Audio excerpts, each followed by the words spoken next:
Mind mapping is a technique in which you can lay out a lot of information that all connects to a central topic. You can use this for studying, reviewing for an exam, or in some cases even taking notes. I'd like this short video to be just a tutorial on how you can lay out your own mind maps and apply this to other topics besides chemistry, and really use this for as many situations as you can find it helpful for. Chapter 6 in General Chemistry 1 deals with characteristics of gases, and I'm going to make a mind map of just basically hitting the highlights of the Chapter 6 content. And you can apply the method of making this mind map to really anything. So I hope this is helpful. Hopefully this video doesn't get too long. You write your topic, by the way, sorry for that premature arrow. You write the topic in which everything connects in the middle, and then you can make arrows going off to different subtopics and subsections of material. So the first thing we're going to talk about is characteristics of gases.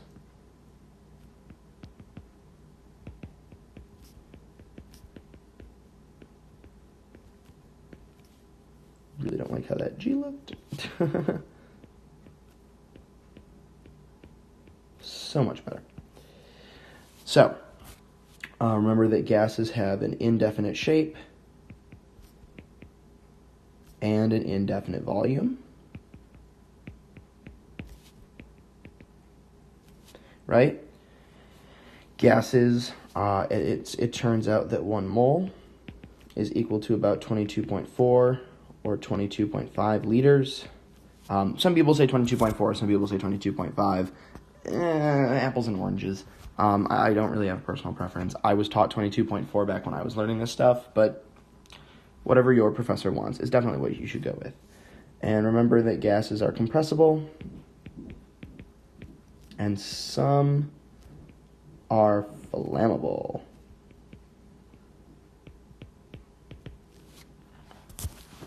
Right, so that's really all I want to talk about when it comes to characteristics of gases. And I'm going to leave some more space underneath because this topic below is going to be larger.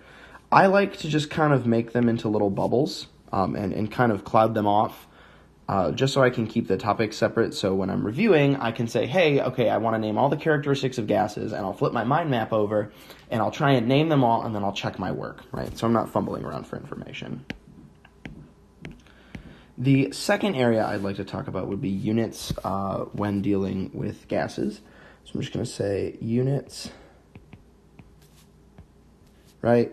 And then there's pretty standard units. I actually want to write that a little bit more over here. All right, so we have P, V, N, R, and T.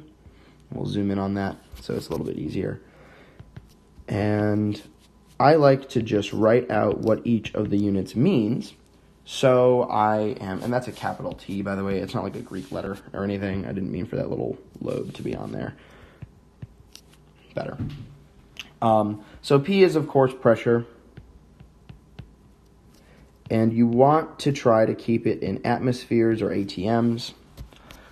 Volume is going to be volume, or V is going to be volume. Sorry, I'm so accustomed to looking at these. And you're going to keep that in liters, hopefully at all times. N is, of course, number of moles.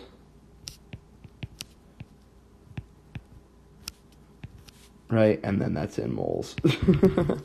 R is your gas constant that you're going to be using. In General Chemistry 2, you'll run into another gas constant. We don't worry about that right now. You'll be using 0.0821 liter atmospheres per mole Kelvin. And that is the unit, by the way. It's so everything else cancels in the ideal gas law, which we'll get to later. And T is temperature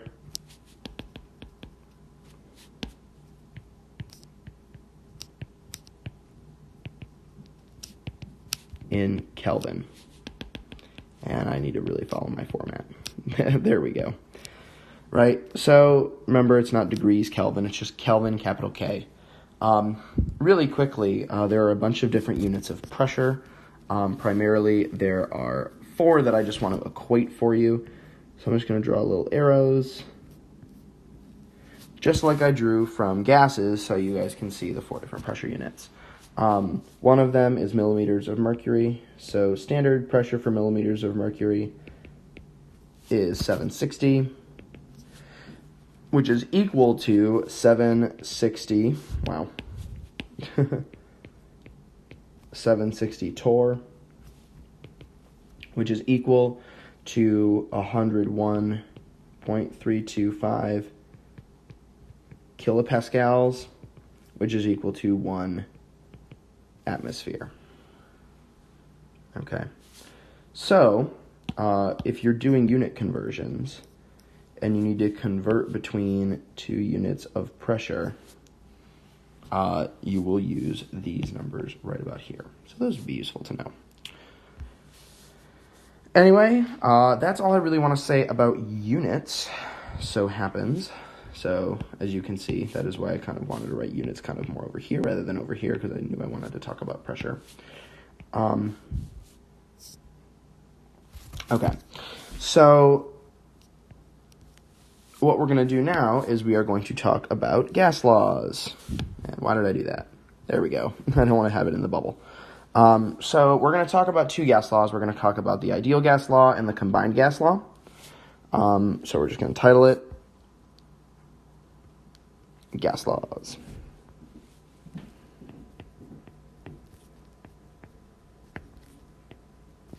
Right, and we're going to zoom in.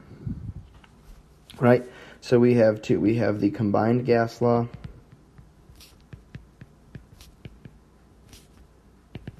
and we have the ideal gas law.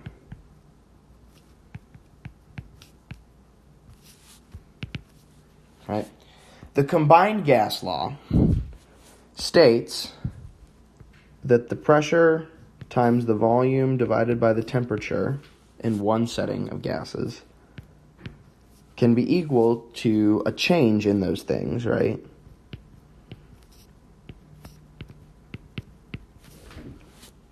In that set of gases, right? So, you will remember this is very similar to your M1V1 equals M2V2.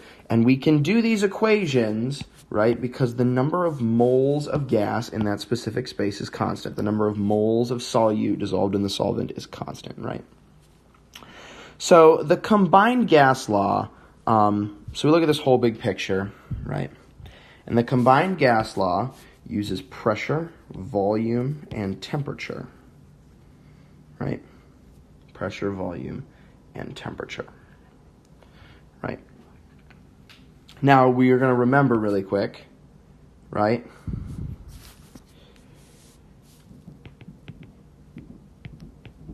We have direct and indirect relationships in our units, right? The only indirect relationship is pressure and volume. Pressure and temperature and volume and temperature have a direct relationship. And we can see that in our combined gas law, because pressure and volume are the only 2 that are multiplied with each other. Pressure and temperature are divided, and volume and temperature are divided. So these have a direct relationship, these have a direct relationship, and these have an indirect relationship. So, moving on to the ideal gas law. Now, the ideal gas law is hopefully the more used equation, talking about number of moles and all that stuff, but you'll certainly use the combined gas law a lot as well. The ideal gas law, as hopefully, if this is your first chemistry course ever, yeah, you get to learn the ideal gas law. If it's not, then you get to see it again. Pressure times volume is equal to the number of moles times the gas constant times the temperature. Now, the units here hold exactly to the units that I've listed down here.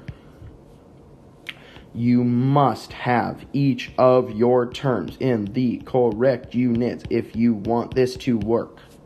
Okay?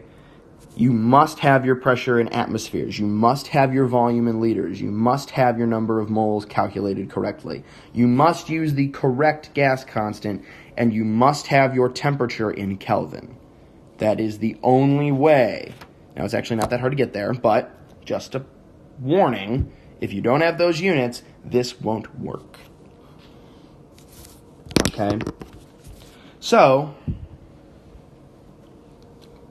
again, right, we can use that combined gas law based on the fact that the moles are constant.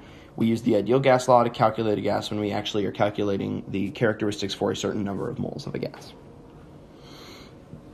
Now, just as a caveat to this, not all gases behave ideally. You will have to, in general chemistry, to deal with non-ideal gases. But for now, and we're not writing, for now we are all right.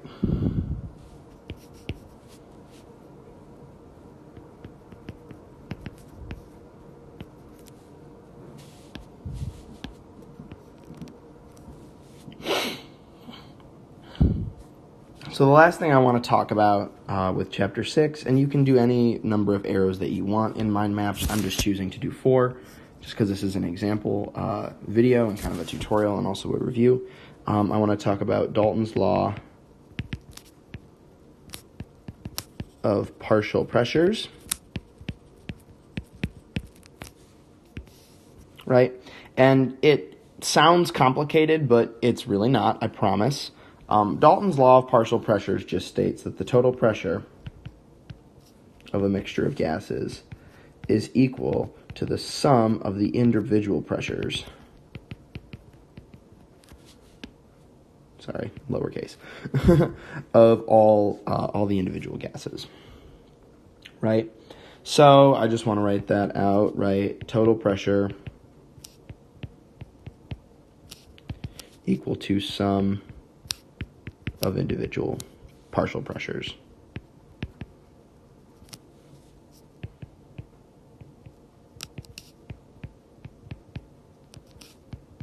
Of the gases. Right? So if I give you a mixture of gases and I say, one is 0.5 atmospheres and the other one's 0.25 atmospheres and the last one is 0.1 atmospheres, right? So if just sample, I want P total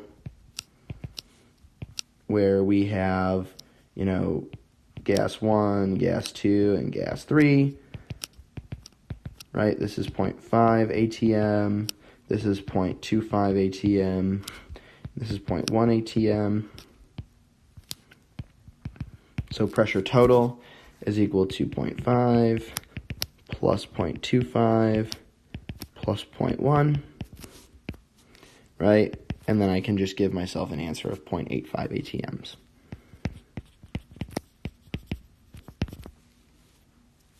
So, I hope this video has at least been a little bit helpful for you. This is how you perform mind maps. So I hope this is a successful study strategy for you and that you can apply this to other classes besides chemistry.